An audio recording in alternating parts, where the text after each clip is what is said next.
بسم اللہ الرحمن الرحیم بسم اللہ الرحمن الرحیم وقد يكرر الأصل هنا بوجوه أخر منها أن الأصل عدم الحجية وعدم وقوع التعبد به وإيجاب العمل به إلى آخره۔ پوری توجہ آقا جان، بات ہماری یہ چل رہی تھی کہ شیخ اعظم نے فرمایا تھا کہ آیا تعبد بالظن واقع ہوا ہے یا نہیں ہوا۔ انہوں نے پھر یہ فرمایا تھا کہ ہم اس بحث میں وارد ہونے سے پہلے کہ اگر واقع ہوا ہے تو کون کون سے ظن کو حجت قرار دیا گیا ہے، بہتر ہے کہ ہم ایک اصل یہاں پر جال کریں، ایک قاعدہ بنائیں کہ اس عمل بر ظن کے بارے میں، تعبد بالظن کے بارے میں اصل کیا ہے۔ اگر کسی ظن کی حجیت پر دلیل آ جائے بسم اللہ، کسی ظن کے حجت نہ ہونے پر دلیل آ جائے تو بھی کوئی مشکل، لیکن اگر ایک ظن میں حاصل ہو جس کی حجیت عدم حجیت پر اعتبار عدم اعتبار کوئی دلیل نہ ہو تو ہم پھر اس اصل کی طرف رجوع کریں۔ ٹھیک ہو گیا جی۔ شیخ اعظم نے یہ فرمایا تھا، توجہ میری جان، انہوں نے فرمایا تھا کہ ہمارے نزدیک اصل کیا ہے؟ التعبد بالظن محرم، جب تک کسی ظن کے تعبد پر کوئی دلیل دلالت نہ کرے، اصل یہ ہے کہ تعبد بالظن امر بالظن حرام ہے۔ ٹھیک ہے جی، اصل حکمی حرمت۔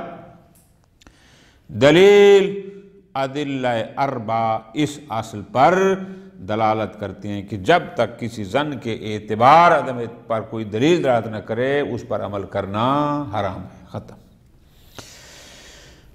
انہوں نے اپنی دلیل دے دی، ادلہ اربع سے اس کو ثابت کیا۔ فرماتے ہیں کچھ لوگ اور بھی ہیں، توجہ کے ساتھ، جو نتیجہ میں تو ہمارے ساتھ متفق ہیں۔ ہم نے کیا کہا کہ اصل حکمی ہے کہ قرآن کہتا ہے کہ ان الظن لا یغنی من الحق شیئا، حدیث یہ کہتی ہے، اجماع یہ کہتا ہے، عقل یہ کہتا ہے۔ بعض لوگوں کا انداز ذرا مختلف ہے، وہ تھوڑا سا گھوم کے نتیجے میں ہمارے ساتھ آتے ہیں۔ اچھا، وہ کیا کہتے ہیں؟ وہ کہتے ہیں اصل مسئلہ یہ ہے کہ ہمارے پاس ایک اصل ہے جس کو ہم کہتے ہیں اصل عدم۔ جتنی بھی چیزیں اس کائنات میں ہیں، وہ امور تکوینی ہوں، اعتباری ہوں، جو بھی ہیں، سوائے واجب الوجود کے، ہر وہ شے جو حادث ہے، اصل اولی اس میں عدم ہے، نہ تھی اور ہوئی۔ ٹھیک ہے جی۔ اسی طرح حجیت ظن بھی جعلی ہے، ایک زمانے اس کو شارع نے حجت قرار نہیں دیا تھا اور پھر بعد میں دیا، تو وہ کہتے ہیں ہم اصل یہاں پر استصحاب کرتے ہیں اصل عدم حجیت کا۔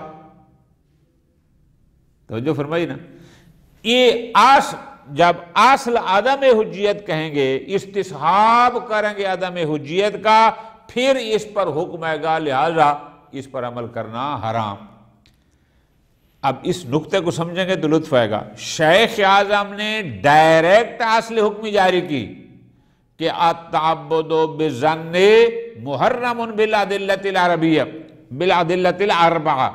یہ بزرگوار ڈائریکٹ نہیں کہتے، یہ کہتے ہیں ہم استصحاب کریں گے اصل عدم حجیت ظن کا، استصحاب کریں گے اصل عدم تعبد بالظن کا۔ جب یہ استصحاب کریں گے پھر نتیجہ وہی ہوگا، یعنی اس پر عمل کرنا حرام ہے۔ بات سمجھ آ رہی ہے؟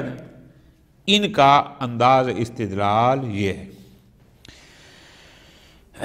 شیخ اعظم رحمت اللہ علیہ اس انداز استدلال کو قبول نہیں فرماتے کہ ٹھیک ہے نتیجتاً آپ ہمارے ساتھ متفق ہیں، ہم بھی کہتے ہیں زن پر عمل کرنا اصل یہ ہے کہ حرام ہے، آپ بھی کہتے ہیں حرام ہے، لیکن آپ تھوڑا سا پہلے استصحاب کا سہارا لیتے ہیں، اس کے ذریعے آپ اصل عدم حجیت ثابت کرتے ہیں، اور پھر آپ کہتے ہیں چونکہ یہ اصل عدم حجیت ہے لہذا اس پر عمل کرنا حرام ہے۔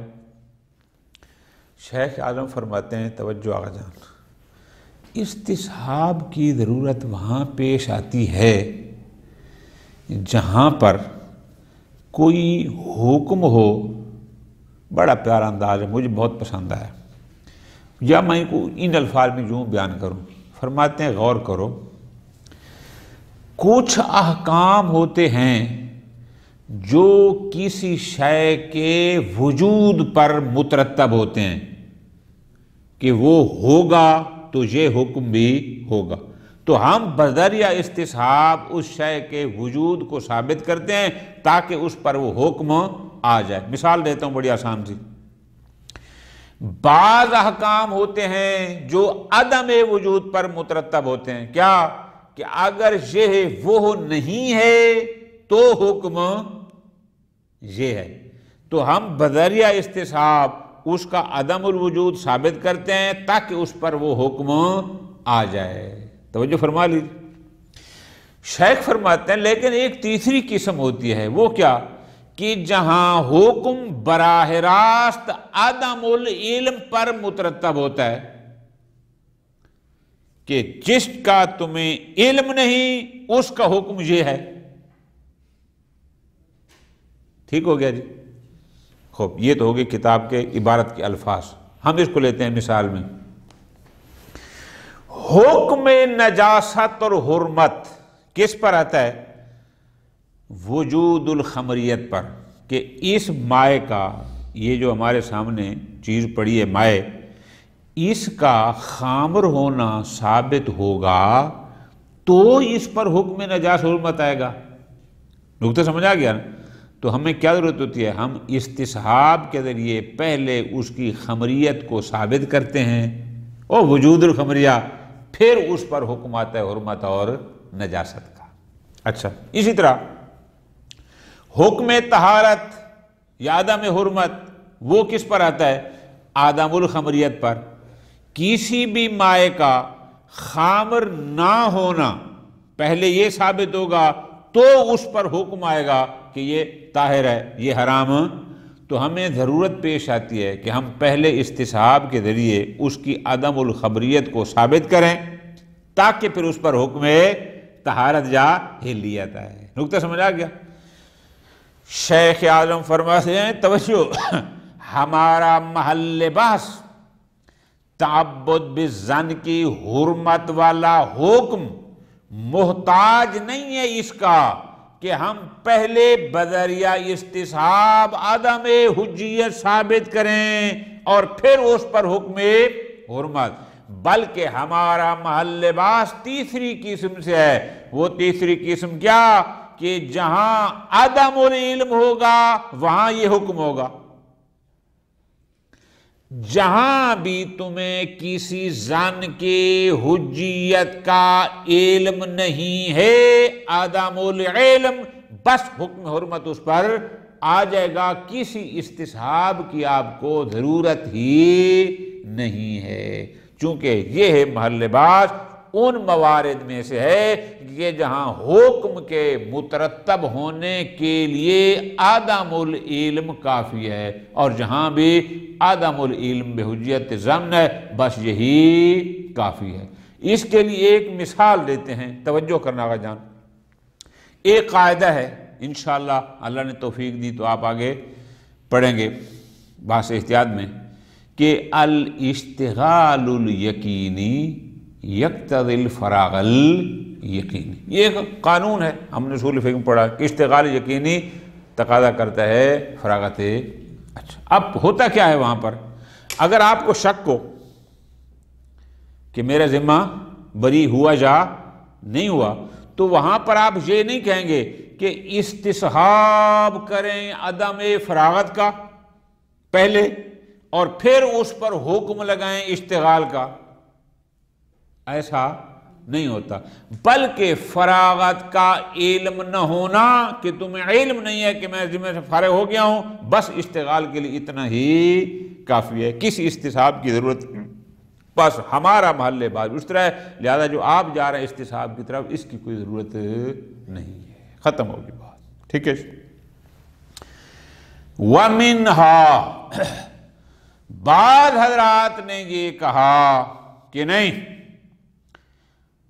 عمل برزن تعبد بالظن کے بارے میں اصل اباحہ ہے، ٹھیک ہے جی، ایک بحث ہے، انشاءاللہ اللہ نے توفیق دی، آگے ہم اس کو پڑھیں گے۔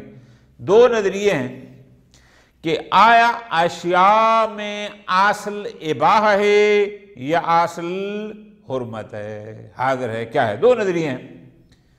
خوب، ایک نظریہ یہ ہے کہ اصل اباحہ ہے، تو یہ صاحب یہ فرماتے ہیں کہ جب تک ہمیں عامل برظن یا تعبد بظن کے بارے میں دلیل نہ کہے کہ یہ حرام ہے، اصالت الاباحہ کا تقاضا یہ ہے کہ اصل اباحہ ہے، حرمت بھی نہیں ہے، وجوب بھی، کیونکہ اشیاء میں اصل اباحہ ہے۔ نقطہ سمجھ آ گیا؟ لہذا جہاں پر ہم حرمت کے قائل نہیں ہیں۔ اچھا جی،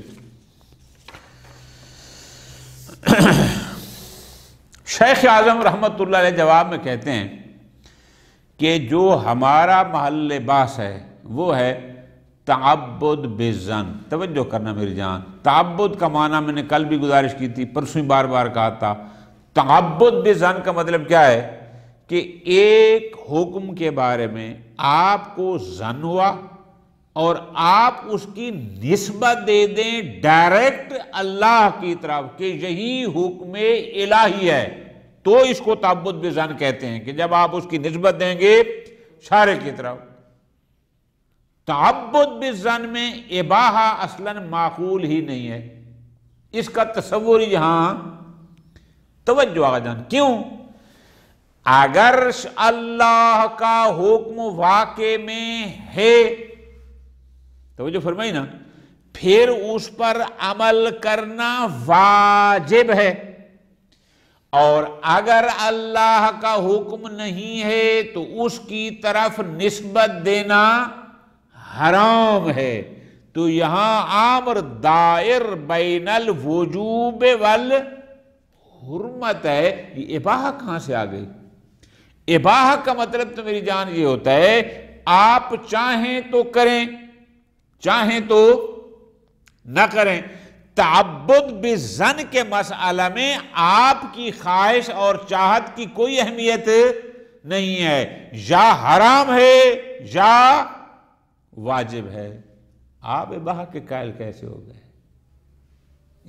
مباح کا مطلب یہی ہوتا ہے نا کہ دل چاہے تو کرو، دل چاہے تو، لیکن تعبد بالظن میں تو ایسا، وہاں تو یا واجب ہے یا حرام ہے، وہاں فعل اور ترک کے درمیان اختیار آپ کو ہے ہی نہیں۔ نقطہ سمجھ آ گیا نا؟ پس ایک طرف ہے ظن، ایک طرف ہے فرض کرو ہمارا، تو اب آپ کے لیے کیا ہے؟ یا اس ظن پر عمل کرنا حرام ہے یا اس پر واجب ہے۔ ایسا نہیں کہ آپ کا جی چاہے تو عمل کریں، جی چاہے تو نہ کریں، ایسا کوئی تصور ہمارے پاس نہیں۔ ایک دوسرا، اصالت الاباحہ وہاں آپ کو کام دے گی کہ جہاں کسی شے کے کبھی ہونے پر عقل دلالت نہ کرتا ہو تو۔ نقطہ سمجھ آئے نا کہ ایک مورد آیا، اب میں اس کے بارے میں پریشان ہوں، عقل، کوئی دلیل عقلی یا نقلی اس کی وجوب اور حرمت پر کچھ بھی نہیں ہے، تو اب میں کہہ سکتا ہوں کہ یہ اصالت الاباحہ۔ لیکن جہاں عقل کہہ دے کہ ھذا کبھی، وہاں اصالت الاباحہ جاری نہیں ہو سکتی۔ تعبد بالظن کی حرمت کے بارے میں عقل پہلے سے کہہ چکا ہے کبھی ہے، کیا کہ مولا کی طرف ایک ایسے کام کی نسبت دینا کہ جس کے بارے میں اس کو علم نہ ہو کہ مولا نے کہا ہے، اور یہ کنفرم کرے کہ یہ حکم مولا ہے تو عقل اس کو کبھی کہتا ہے جہاں ایسا ہو وہاں اصالت الاباحہ جاری نہیں ہوتی۔ ٹھیک ہو گیا جی۔ وَمِنْهَا، ایک تیسری پارٹی آ گئی۔ اچھا، انہوں نے کیا کہا؟ وہ کہتے ہیں کہ تعبد بالظن کے بارے میں ہم اباحہ کے قائل بھی نہیں، ہم فقط حرمت کے قائل بھی نہیں، بلکہ یہاں مسئلہ دائر ہے بین الوجوب والحرمہ۔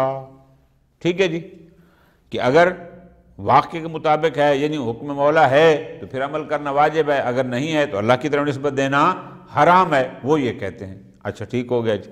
پھر تو آگے پھر وہ بحث یہ کرتے ہیں کہ اذا دار الامر بین المحظورین، کہ اگر امر بین الوجوب والحرمت دائر ہو تو دو آپشن ہیں، بعض وہاں تخییر کے قائل ہیں اور بعض کہتے ہیں کہ نہیں، دفع المفسدت اولا من جلب المنفعہ، لہذا وہ وہاں حرمت کو اختیار کرتے ہیں۔ گویا ان کے نزدیک یہاں اصل دائر ہے بین الوجوب والحرمہ، لہذا ہمیں یا تخییر کی طرف جانا ہوگا یا حرمت کی طرف جانا ہوگا، اس لیے چونکہ دفع المفسدت اولا من جلب المنفعت والے قانون کے تحت۔ شیخ اعظم رحمت اللہ علیہ وہ یوں بیان فرماتے ہیں، وہ فرماتے ہیں کہ نا کیا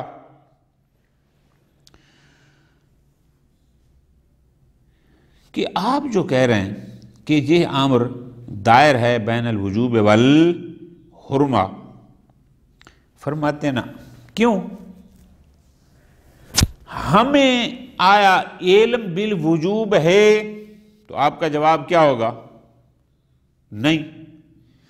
تو پس علم بالوجوب نہ ہونا حرمت کے لیے کافی ہے، چونکہ ہمیں جس چیز کے وجوب کا علم نہیں ہے ہم کہیں کہ یہ اللہ نے واجب کیا ہے یہ حرام ہے۔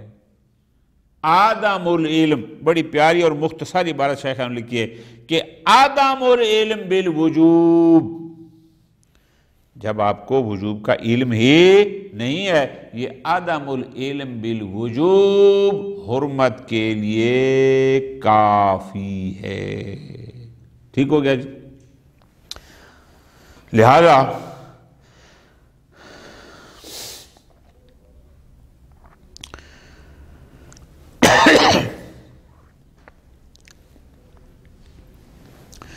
امر دائر بین التحریم والوجوب یہاں نہیں ہو سکتا، کیوں؟ چونکہ یہاں دونوں دلیلیں برابر کہ فلاں دلیل کو معیار بناتے ہیں تو وہ کہتی ہے واجب ہے، فلاں کو بناتے ہیں وہ کہتی ہے حرام ہے، پھر دونوں ہیں بھی معیار پر پوری، بحث تعادل و تراجی میں تب جا کر آپ بات کرتے ہیں فلاں کی۔ لیکن جب ہمارے سامنے واضح اور کلیئر ہے کیا کہ جناب عدم العلم بالوجوب بس حرام ہونے کے لیے اتنا کافی ہے، تو ہمیں پھر یہاں تخییر کی طرف یا دفع المفسدہ اور ان کی طرف جانے کی اصلاً ضرورت ہی نہیں ہے۔ ٹھیک ہو گیا جی۔ بس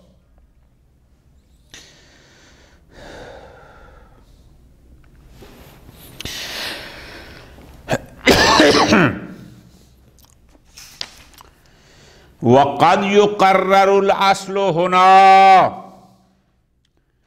بعض لوگ اس مسئلہ، اب ذرا ترتیب سے چلنا، شیخ اعظم نے فرمایا کہ مسئلہ تعبد بالظن میں اصل کیا ہے؟ حرمت۔ ٹھیک ہے جی، اصل حکم ہے کہ تعبد بالظن حرام ہے، ختم۔ دلیلیں ادلہ اربع۔ وَقَدْ يُقَرَّرُ الْأَصْلُ هُنَا، بعض حضرات یہاں پر کچھ اور انداز سے کہتے ہیں کہ تعبد بالظن کے بارے میں اصل کیا ہے۔ مثلا ایک نظریہ یہ ہے، وہ کہتے ہیں کہ ان الاصلا عدم الحجیہ، توجہ فرمانا، چونکہ حجت ہونا یا نہ ہونا یہ امور حادثہ میں سے ہے، امور جعلیہ میں سے ہے، یعنی ایک زمانہ تھا کہ جب حجت نہ تھے، بعد میں حجت قرار دیا، اور جس کو آپ عدم عدلی کہتے ہیں، اصل عدم حجیہ ہے، یا اصل عدم وقوع التعبد بالظن ہے، یا اصل عدم ایجاب العمل بالظن ہے۔ گویا یہ بزرگوار استصحاب کا سہارا لیتے ہیں کہ ہم استصحاب کریں گے عدم حجیت کا اور پھر حکم لگائیں گے حرمت کا، یا استصحاب کریں گے اصل عدم وقوع تعبد بالظن کا اور پھر اس پر حکم لگائیں گے حرمت کا، یا استصحاب کریں گے اصل عدم ایجاب العمل بالظن کا اور پھر حکم لگائیں گے، یہ لفظ میں بار بار کہہ رہا ہوں چونکہ آگے ایک لفظ آنا ہے، یعنی وہ استصحاب کا سہارا لیتے ہیں کہ استصحاب کے ذریعے ایک موضوع کو ثابت کرتے ہیں پھر حکم لگاتے ہیں حرمت کا۔ شیخ عالم فرماتے ہیں وفی ہے، ان لوگوں کے اس انداز استدلال پر اشکال یہ ہے کہ ان الاصل وان کان ذلک، بالکل ٹھیک ہے اصل عدم وقوع تعبد بالظن ہے، بالکل ٹھیک ہے اصل عدم حجیت ظن ہے، بالکل اصل عدم عدلی موجود ہے، درست ہے، لیکن الا انہ لا یترتب علی مقتضاہ شیء، لیکن فرماتے ہیں آپ یہ استصحاب کریں بھی صحیح، آپ کو یاد ہوگا بحث استصحاب اصول مظفر میں آپ نے کیا پڑھی تھی کہ جب ہم استصحاب کرتے ہیں تو اس وقت کارام ہوتا ہے اس پر براہ راست کوئی حکم شرعی مترتب ہو، ورنہ اصل مثبت بن جاتی ہے، یہ باتیں وہاں ساری پڑھی ہوئی ہیں۔ فرماتے ہیں لا یترتب، اب فرق کرو، اگر ہم استصحاب عدم حجیت کا کر لیں بھی صحیح، لا یترتب علی مقتضاہ شیء، کیوں؟ فرماتے ہیں اس لیے فَإِنَّ حُرْمَةَ الْعَمَلِ یکفی فی موضوعها عدم العلم بورود التعبد، کیوں؟ فرماتے ہیں اس لیے کہ عمل علی ظن پر حکم حرمت کے لیے صرف عدم العلم بورود ظن یہی کافی ہے، چونکہ ہمیں حجیت ظن کا علم نہیں، بس علم نہیں حرام، براہ راست حکم شرعی آ گیا۔ من غیر حاجت، ہمیں اصلاً اس بات کی ضرورت ہی نہیں ہے کیا الی احراز عدم ورود التعبد بے، کہ پہلے ہم عدم ورود تعبد بالظن یعنی اصل عدم حجیہ اصل عدم وقوع تعبد بالظن اس کو ثابت کریں، تاکہ پھر بعد میں او فی ذالک الی الاصل ثم اثبات الحرمہ، تاکہ بعد میں اس پر اصل یعنی حرمت کو حکم حرمت لگائیں۔ ٹھیک ہو گیا جی؟ خوب آگے فرماتے ہیں والحاصل، توجہ کرنی ہے، ان اصالت عدم الحادث، بھائی یہ اصل عدمی ازلی، اصل عدم حاصل یہ وہاں ہوتی ہے، اس کی ضرورت وہاں ہوتی ہے، انما یحتاج الیہا فی الاحکام المترتبہ علی عدم ذالک الحادث۔ میں نے آپ کو بہت آسان انداز میں پہلے لکھوا دیا، کیا بھائی کچھ حکم ہوتے ہیں جو کسی شے کے وجود پر مترتب ہوتے ہیں، کچھ حکم ہوتے ہیں جو کسی شے کے عدم الوجود پر، تو ہم بذریعہ استصحاب یا اس شے کا وجود ثابت کرتے ہیں یا اس شے کا عدم، تاکہ وجود یا عدم ثابت کر لیں تاکہ ان پر وہ حکم مترتب ہو۔ خوب، لیکن بعض احکام ہوتے ہیں جو وجود یا عدم کے محتاج نہیں ہوتے، بس عدم العلم ان کا موضوع ہے، جو ہی عدم العلم آیا حکم حرمت آ گیا۔ توجہ، اما الحکم المترتب علی عدم العلم بذالک الحادث، اگر آپ کو کسی حادث کے بارے میں، حکم حادث کے بارے میں علم نہ ہو کہ مجھے پتہ نہیں ہے اس کے، تو بس عدم العلم یکفی فیہ الشک فی، بس اتنا کافی ہے۔ اب جب کافی ہے تو فوراً اس میں حکم حرمت آ جائے گا۔ ولا یحتاج الی احراز عدمی، اب یہ نہیں کہ ہم پہلے استصحاب کریں عدم وجود کا اور پھر اس پر حکم لگائیں حرمت کا، اس کی کوئی ضرورت نہیں۔ ایک اور مثال دے رہے ہیں، مثلا آپ دیکھیں ھذا نظیر قاعدۃ الاشتغال، قانون کیا ہے کہ الاشتغال الیقینی یقتضی الفراغ الیقینی، قانون ہے، قاعدہ اشتغال کیا کہتا ہے؟ بے وجوب الیقین کہ اگر تم مشغول الذمہ ہو، تمہیں اشتغال یقینی ہے، تو یہ کہتا ہے کہ اشتغال یقینی کا مطلب ہے اب فراغت یقینی، کہ جیسے تمہیں یقین تھا کہ میرے اوپر 2 رکعت واجب ہے، تو اب بری الذمہ ہونے کے لیے بھی تمہیں یقین چاہیے ہوگا۔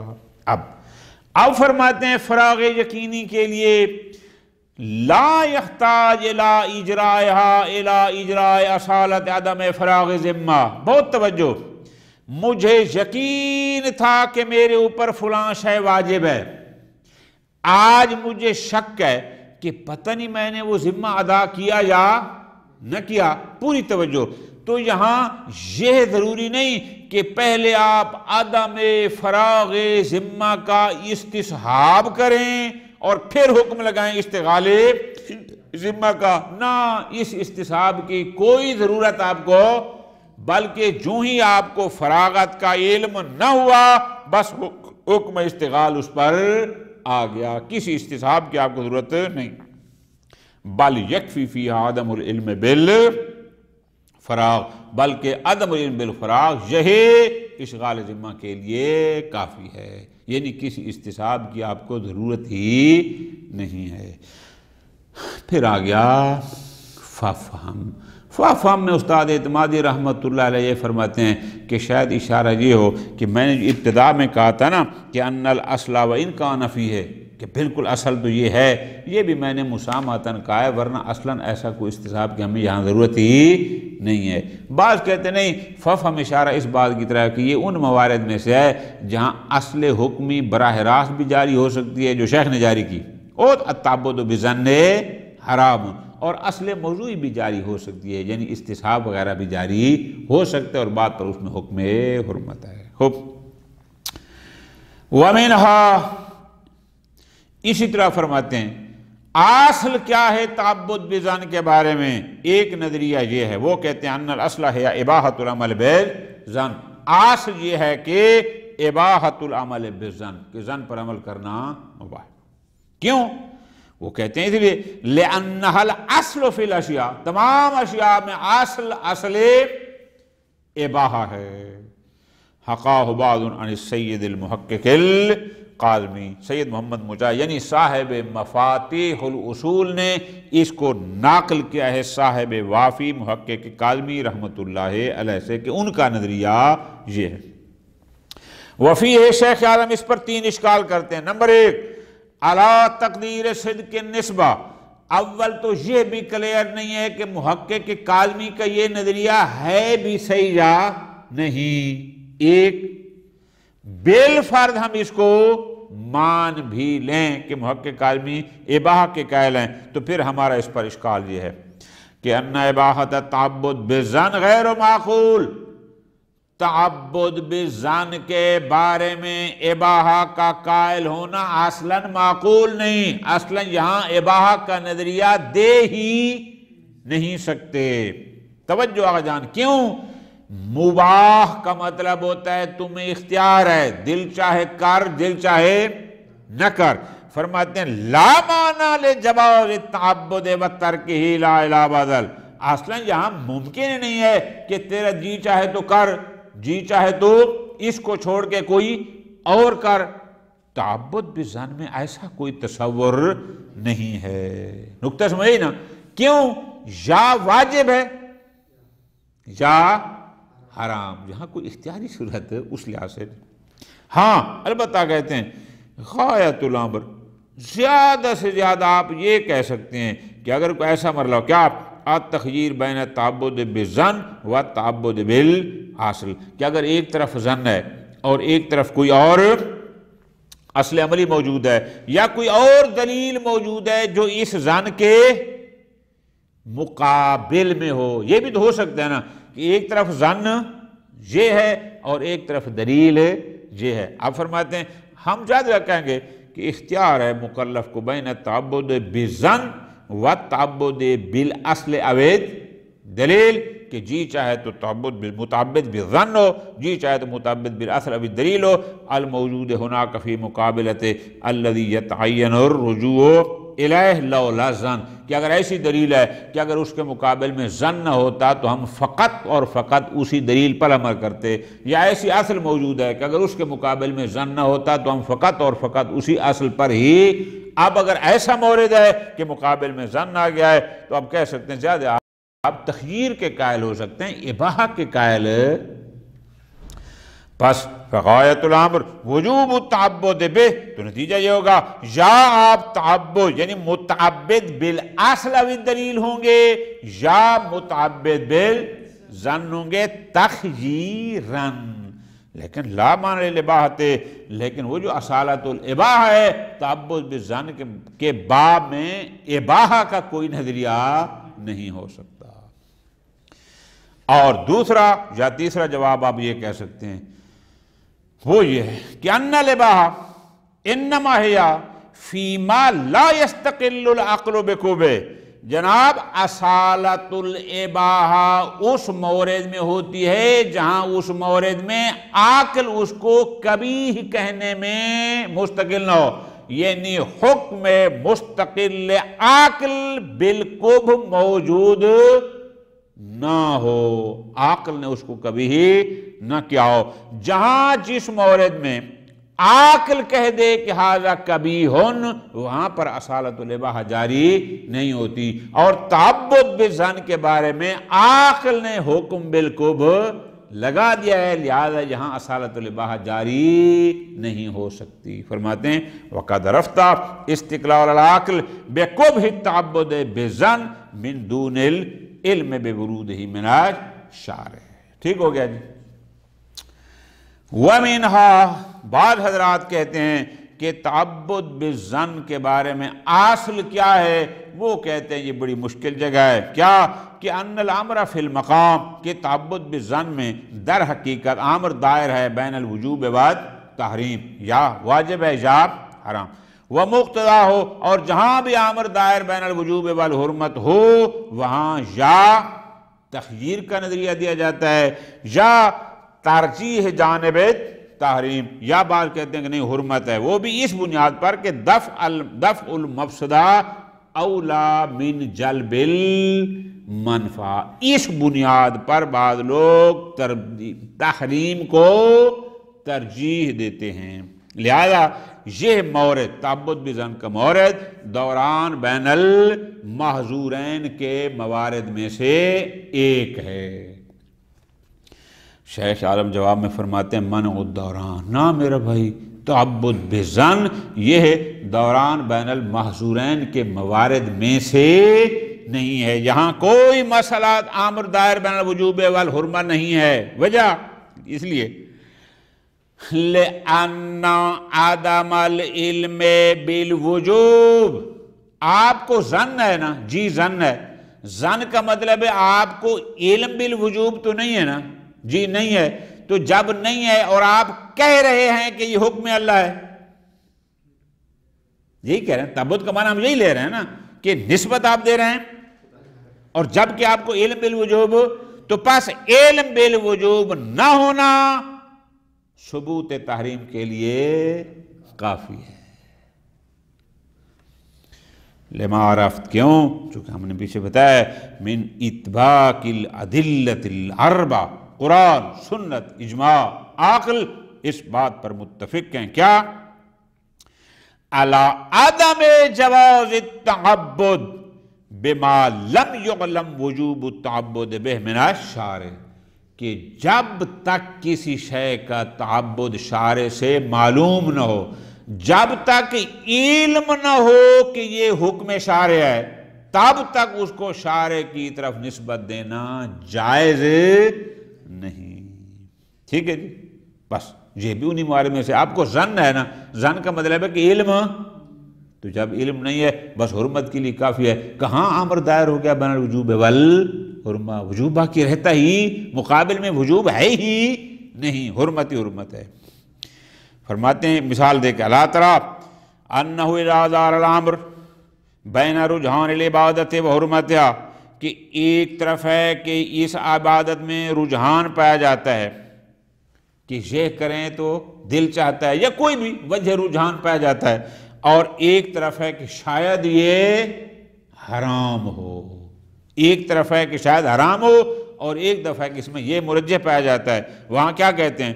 عدم و ثبوت رجحان فی ثبوت حرمتہ، یعنی ثبوت رجحان کا نہ پایا جانا حرمت کے ثبوت کے لیے کافی ہے۔ وہاں آپ نہیں کہتے کہ یہاں تخییر ہے یا امر دائر ہے بین الرجحان ہے والحرمہ، نہ ایسا نہیں۔ صلی اللہ علیہ محمد وآلہ